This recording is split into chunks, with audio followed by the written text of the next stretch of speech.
So you touched base, obviously, a little bit on West Chester, and obviously you live in Liberty. So currently, what is the local residential real estate market like? Yeah.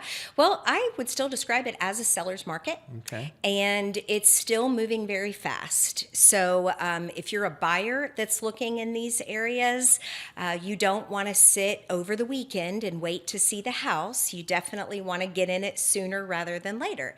And if you're a seller, it's still a fantastic time to sell. But we are not seeing the same. A few years ago, you might have seen 25 or 30 showings on a home and a half dozen offers. That has slowed down a bit. We aren't quite seeing that. But again, it's still very favorable, and it's improving for buyers because if they don't have to compete with five other people, then sure, they probably don't have to write three or four different offers on different homes.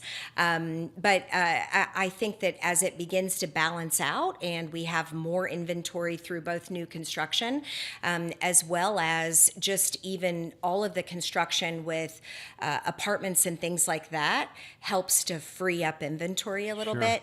And as we see it become more balanced, then I think it'll sure. create even more favorable conditions. And you know this, but for our viewers, that Liberty Township, over the past 5 years, I believe, has been number one in the region of new housing permits. Yes, And yes. so it just continues, and the growth opportunities there obviously are tremendous. It's different than obviously in Westchester, but still, I mean, you bring the two together. This is a powerful area for the residential growth and basically for the return on your investment. Yes, I totally agree.